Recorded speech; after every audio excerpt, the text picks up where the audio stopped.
Gliconeogênese, conceito, importância, caracterização e precursores.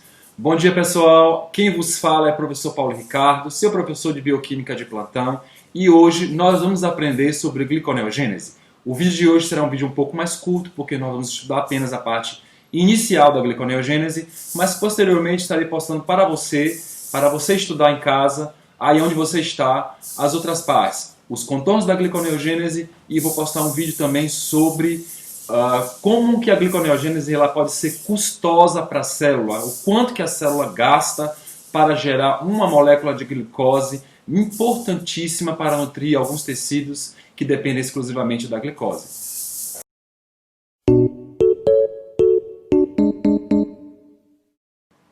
Uma das primeiras coisas que você precisa entender, para entender bioquímica bem, é que o metabolismo celular está envolto da molécula de glicose.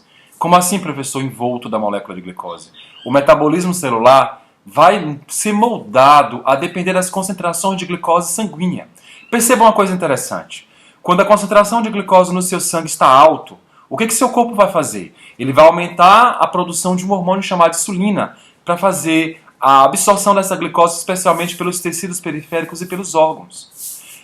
Por outro lado, quando a concentração de glicose está baixa no seu sangue, você vai ter, neste caso, a produção de um outro hormônio chamado do glucagon. O que esse hormônio vai fazer? Ele vai estimular o tecido hepático a fazer a quebra do glicogênio, que é a glicogenólise.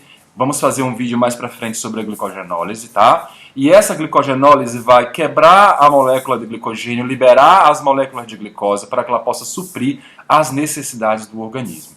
Então percebam que a molécula de glicose ela é bastante importante para a célula. Se suas concentrações diminuírem, o corpo vai de alguma maneira suprir essas necessidades, ou quebrando o glicogênio, ou fazendo também a gliconeogênese, que é o foco da nossa aula de hoje. Então, percebam que a gliconeogênese ela pode ser considerada como uma continuação do processo de manutenção da concentração de glicose sanguínea. Então, poderíamos dizer o seguinte: qual seria o principal objetivo da gliconeogênese? Diante de tudo que a gente já falou, percebam que o principal objetivo da gliconeogênese é a manutenção das concentrações normais de glicose no sangue. Alguns dados importantes que a gente deve levar em consideração. Primeiro, o nosso cérebro consome em torno de 120 gramas de glicose ao dia. Aí você vai falar assim para o professor, professor, mas é pouco. Pouco não, é muita glicose que é consumida pelo cérebro. Mas por que o cérebro consome essa quantidade imensa de glicose por dia? Ele faz isso porque ele só sabe consumir glicose e corpos cetônicos. Nós vamos ter uma aula sobre corpos cetônicos mais para frente, né, quando a gente falar um pouco sobre o catabolismo de ácido graxo, e a gente vai discutir um pouco e eu vou mostrar para vocês como os corpos cetônicos são produzidos, tá? Vou fazer um vídeo sobre isso. Mas nosso cérebro, voltando ao assunto do cérebro, nosso cérebro ele é um alto consumidor de glicose. Outro órgão bastante importante, outros órgãos, na verdade, bastante importantes que consomem glicose em altas concentrações são o testículo, células embrionárias, também consomem glicose em alta concentração, e a medula do rim. Além disso, as hemácias elas dependem exclusivamente de glicose. Sem a glicose, as hemácias não conseguem produzir energia. Porque percebam, durante o processo de hematopoiese, especificamente eritropoiese, as hemácias elas perdem por plasmocitose seu núcleo e também perdem mitocôndrias e outras organelas. As hemácias elas ficam impossibilitadas de produzir energia a partir da fosforilação oxidativa e ciclo de Krebs. Então elas vão depender exclusivamente da fermentação láctica. E nós vamos fazer um vídeo mais para frente sobre fermentação lática. Eu vou mostrar para vocês que a fermentação lática é proveniente, o precursor é a glicose. Outro dado bastante importante. A gliconeogênese ela não é exclusiva de humanos. Não seja exclusivista. A gliconeogênese ela também é feita por todos os outros organismos, incluindo animais e humanos, plantas e micro-organismos. Olha que interessante. As plantas e os micro-organismos também podem fazer gliconeogênese, tá? Só que as plantas, quando elas são geradas a partir da semente, elas fazem gliconeogênese utilizando, por exemplo, gorduras e proteínas das sementes. A gente vai ver daqui a pouco vamos falar um pouquinho sobre os precursores e a gente vai entender melhor sobre isso, tá? Então, as plantas elas podem usar as proteínas contidas na semente e os lipídios contidos na semente e usar esses precursores para produzir essa nova glicose, tá? E as plantas usam essa glicose para quê? Para quê, professor? ela vai usar para construir parede celular, para fazer coenzimas, que as plantas também têm coenzimas. Mais para frente também nós vamos fazer vídeo sobre coenzimas, vocês vão entender melhor o que eu estou querendo dizer. Então as plantas elas usam a gliconeogênese utilizando o precursor de proteína e lipídio para fazer parede celular, para fazer coenzima, nucleotídeos e outras moléculas importantes. Além disso, os micro-organismos também fazem gliconeogênese. E os micro-organismos usam o quê? Moléculas de 2 carbonos. Daqui a pouco eu vou falar sobre os precursores, vocês vão entender melhor. Então eles usam moléculas de 2 carbonos. Acetato, propionato também tem 3 carbonos, lactato. Então, gente, vamos agora concentrar e entender melhor os conceitos que a gente trabalhou anteriormente. Estamos falando sobre a gliconeogênese. Se você fosse analisar, por exemplo, a etimologia da palavra gliconeogênese, percebam, glico vem de glicose, tá vendo? Glico vem de glicose, neo é novo e gênese, síntese ou formação. Então, a gliconeogênese poderíamos conceituar da seguinte maneira. Seria a síntese de uma nova glicose. Mas essa nova glicose, ela vem de onde? Ela vem de onde? Ela vai vir de algum precursor metabólico. De algum metabólito intermediário. Qual metabólito intermediário ou qual precursores são esses? São precursores que a gente chama de não glicídicos. O que são precursores não glicídicos? São precursores que não têm relação direta com carboidratos ou precursores que não são carboidratos, tá? Então, o nosso corpo ele tem o potencial de fazer essa nova síntese de glicose utilizando esses precursores não glicídicos. Perfeito, tá? Então, pela etimologia da palavra, você já consegue entender exatamente o que significa a gliconeogênese. Então, glico vem de glicose, neo vem de novo e gênese, síntese ou formação. Então, seria a síntese de uma nova glicose a partir de precursores que não têm relação com carboidratos. Perfeito. Qual é o órgão que faz esta síntese? Especialmente o fígado. O fígado é o principal órgão responsável em fazer a gliconeogênese, tá? O fígado é responsável.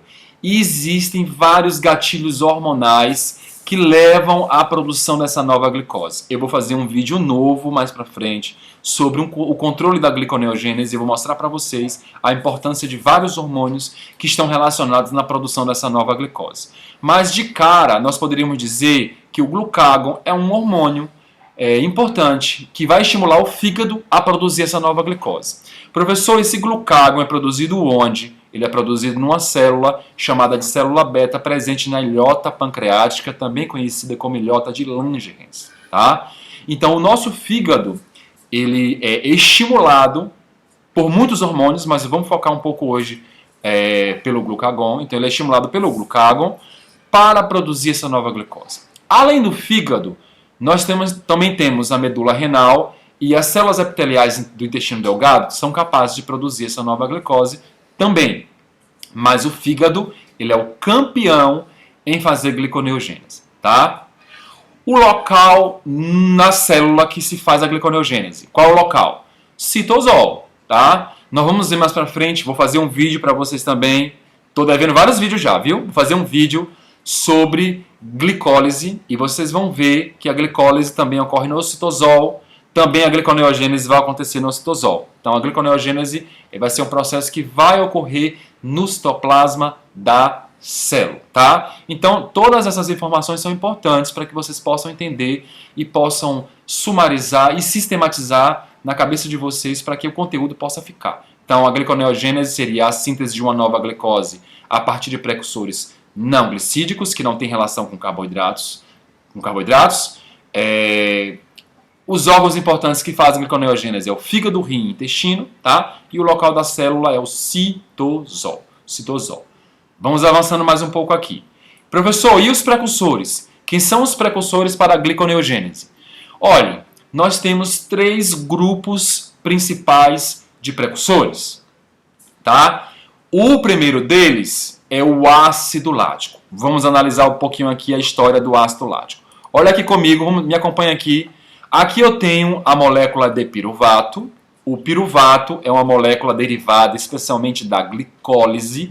Vamos fazer um vídeo sobre glicólise mais para frente. O que seria a glicólise, professor? É um processo enzimático de 10 passos, na qual a molécula de glicose ela vai sofrer uma oxidação para gerar duas moléculas de ácido pirúvico.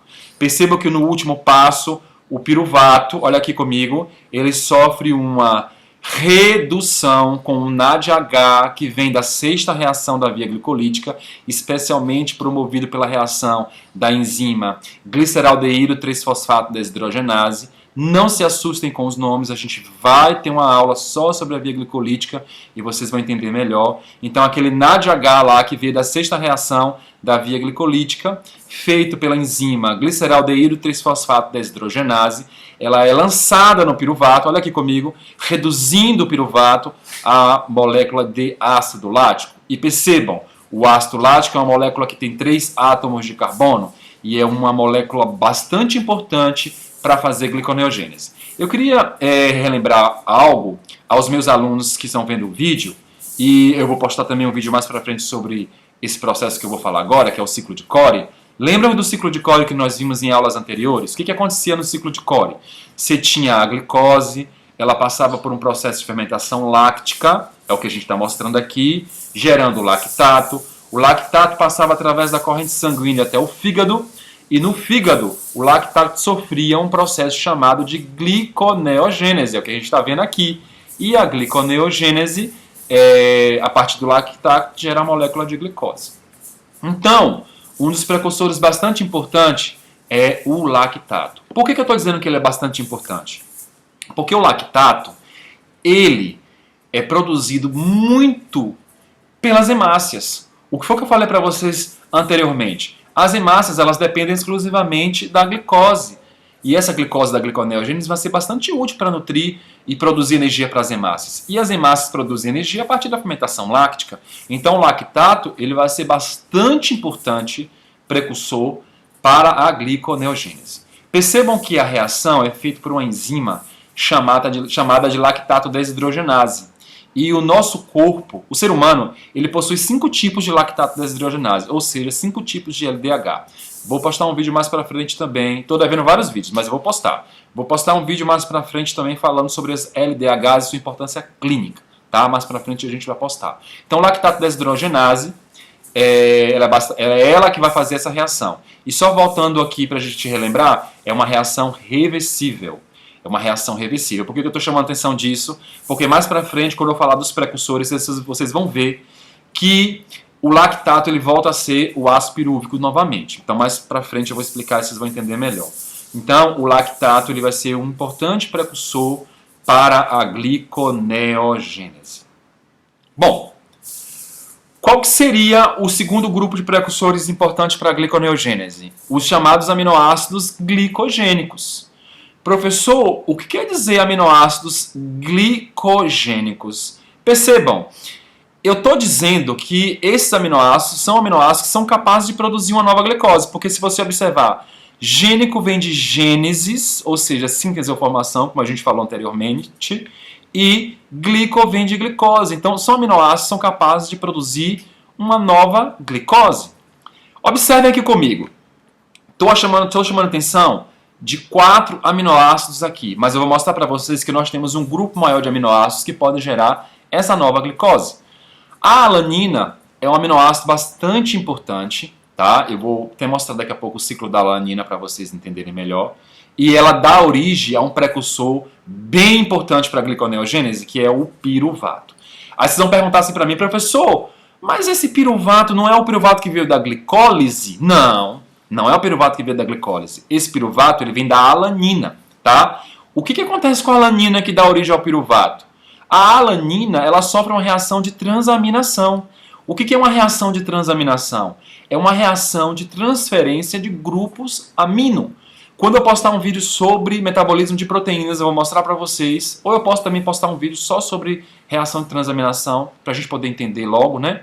Vocês vão ver que existe uma reação de troca de grupos amino. E quando a alanina ela perde seu grupamento amino, ela se transforma num ácido pirúvico.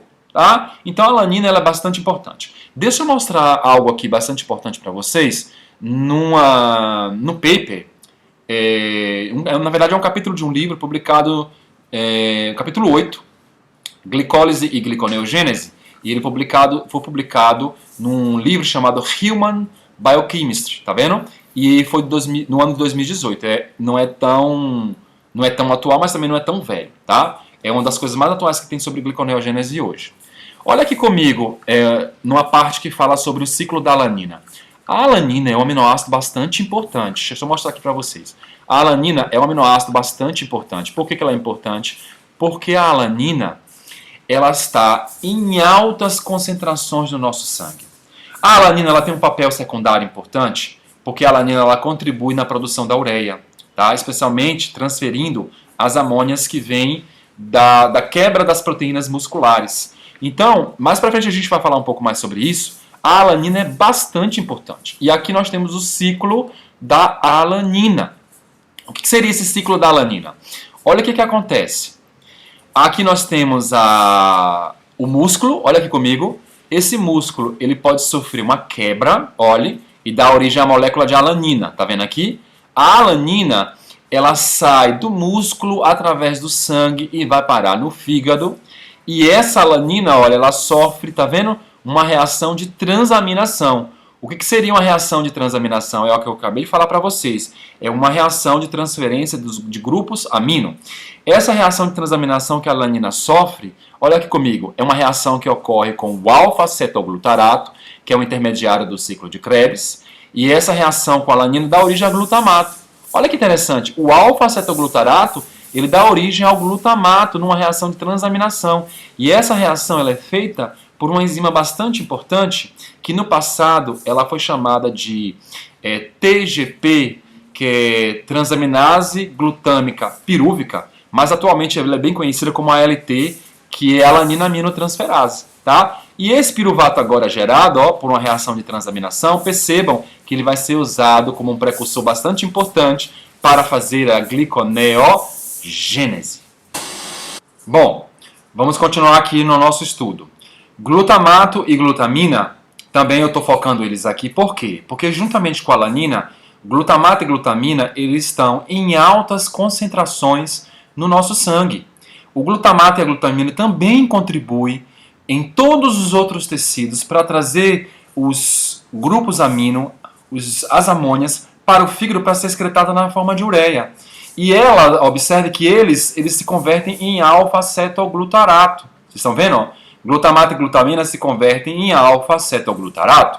Como a gente falou um pouco anteriormente sobre o ciclo da alanina, lembra que eu falei do ciclo da alanina, que a alanina ela sofre uma reação de transaminação com o alfa-cetoglutarato e gera glutamato. Então percebam que, a depender da reação que ocorre de um metabólito com o outro, ele pode estar sofrendo esses processos gerando outro. Tá? Então percebam que a alanina, glutamato e glutamina também são importantes, porque glutamato e glutamina geram o alfa-cetoglutarato e a alanina gera o piruvato. Um outro que eu gostaria de chamar a atenção também é o aspartato. Tá? Por que eu estou chamando a atenção dele? Porque o aspartato ele dá origem diretamente ao oxaloacetato. E as moléculas que são importantes precursoras para a gliconeogênese, elas têm que no final dar origem ao oxaloacetato, porque mais para frente eu vou mostrar para vocês no próximo vídeo que o oxaloacetato é bastante importante, é a molécula-chave para prosseguir os passos metabólicos para a síntese dessa nova glicose. Mas antes de fechar esse tópico dos aminoácidos glicogênicos, deixa eu mostrar para vocês aqui algo bastante importante em relação a esses aminoácidos. Olha aqui comigo. Eu tenho uma lista bem grande de aminoácidos, tá? Que são glicogênicos. Todos os aminoácidos glicogênicos são esses que estão aqui na caixa rosa. E os aminoácidos cetogênicos, isso aqui vai ser tópicos de aulas para frente, são esses aminoácidos que estão grifados em azul, com a caixa azul. Então percebam, os glicogênicos, esses que estão em caixa rosa. Observem que eu tenho aqui vários, alanina, cisteína, glicina, serina, asparagina, fenilalanina, tirosina. Ah, professor, mas por que o senhor focou somente naqueles 4, especialmente naqueles 3, que é alanina, glutamato e glutamina? Eu foquei nesses 3, como eu falei anteriormente, porque o glutamato, a glutamina e a alanina estão em altas concentrações no sangue. Então, quando ocorrer a gliconeogênese, quais são os aminoácidos que vão ser recrutados em grandes proporções? Esses 3 aminoácidos, alanina, glutamato e glutamina. E olha que interessante, para ser um aminoácido glicogênico, ele tem que dar origem a esses precursores. Quem são? Tem que dar origem ao alfa-cetoglutarato, vimos que o glutamato e a glutamina faz isso. Também tem que dar origem a succinil-CoA, dá origem ao fumarato e também dá origem ao oxaloacetato, além do piruvato. Então, para ser considerado aminoácido glicogênico, são aminoácidos que vão ter que dar origem novamente ao alfa-cetoglutarato, ao succinil-CoA, fumarato, oxaloacetato, que são intermediários do ciclo de Krebs, além do ácido pirúvico, tá? Que ele vem diretamente de reações procedentes destes aminoácidos aqui. Bom, outra informação bastante importante é que o músculo ele é rico nos chamados BCAAs para a construção do tecido muscular, das miofibrilas, precisa do BCAA. E o BCAA, que é, na verdade, a alanina, isoleucina e leucina, ao ser metabolizado, eles podem dar origem à alanina. Então, isoleucina, leucina e valina podem dar origem à alanina. E a alanina dá origem a piruvato e podem entrar como precursores para a gliconeogênese, dando origem diretamente, após uma carboxilação, que vai ser tópico do vídeo para frente, a oxaloacetato. Então percebam que os aminoácidos glicogênicos são muitos, mas de novo, sendo mais objetivo, qual que vai ser importante? Alanina, glutamato e glutamina. Por quê? Porque são aminoácidos que estão em altas concentrações no nosso sangue. Bom, o último precursor é o glicerol, tá? O glicerol, ele também é conhecido na química orgânica como propanoltriol. É uma molécula polar, facilmente ela pode transcorrer toda a célula, alcançar a corrente sanguínea, tá? E ela é proveniente de uma molécula chamada triacilglicerol ou triglicerídeo. Vamos ver aqui uma figura para ficar mais fácil de a gente poder entender este passo aqui. Olha aqui comigo. Aqui eu tenho uma molécula do triglicerídeo, tá? Aqui eu tenho o glicerol formando uma ligação éster com 3 diferentes ácidos graxos. Observe que quando as lipases são ativadas, professor, de que maneira as lipases são ativadas? Elas são ativadas por estímulo hormonal. Mais para frente a gente vai ver que, por exemplo, o glucagon tem um papel importante na ativação das lipases, especialmente quando o indivíduo está em jejum bastante prolongado, tá? Então a lipase, ao hidrolisar o triglicerídeo ou triacilglicerol, vai quebrar essas ligações ésteres, liberando glicerol e ácido graxo. Percebam que o triglicerídeo ou triacilglicerol está armazenado no tecido adiposo.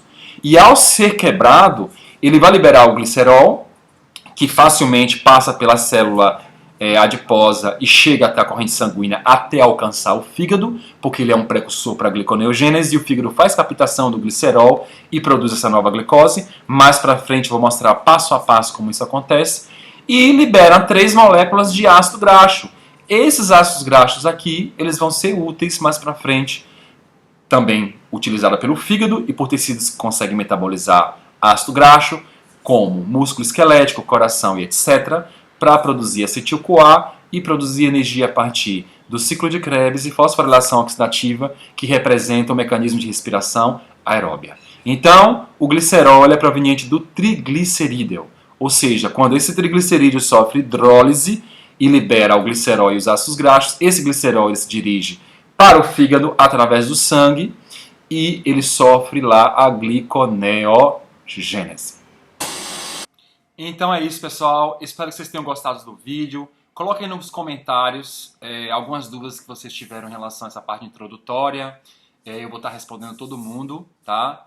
E eu queria, antes de terminar, indicar para vocês algumas bibliografias. A primeira é o livro do Leninger, né? Que é de praxe, se a gente puder indicar, Princípios de Bioquímica de Leninger. Se eu não me engano, deixa eu ver qual é o capítulo aqui, rapidinho aqui, deixa eu ver qual que seria o capítulo sobre a gliconeogênese.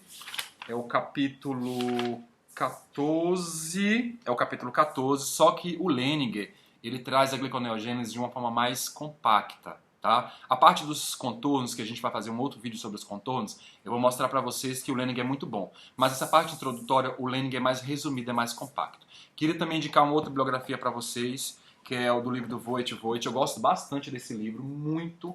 Eu acho esse livro com um nível de aprofundamento muito bom. Se eu não me engano, o capítulo é... Deixa eu conferir aqui o capítulo, que eu também não sei de cabeça. O capítulo sobre a gliconeogênese, ele é... capítulo 16, a página 517, tá? Então aproveitem. Além disso, eu quero indicar um paper que ele foi publicado num livro chamado Human Biochemistry, o capítulo 8. Eu vou deixar aqui na descrição do vídeo, tanto os dois livros quanto esse capítulo desse livro, é muito bom. Inclusive, o ciclo da alanina que eu acabei de falar para vocês está aqui também, neste capítulo desse livro em inglês. Eu vou passar para vocês. Na descrição do vídeo eu vou estar deixando tudo direitinho, tá? Não esqueçam de curtir o vídeo, de se inscrever no canal quem é novato, coloque um sininho de notificação para que vocês possam estar recebendo semanalmente, quando eu estiver enviando esses vídeos aqui no canal. E que Deus abençoe vocês e até o próximo vídeo.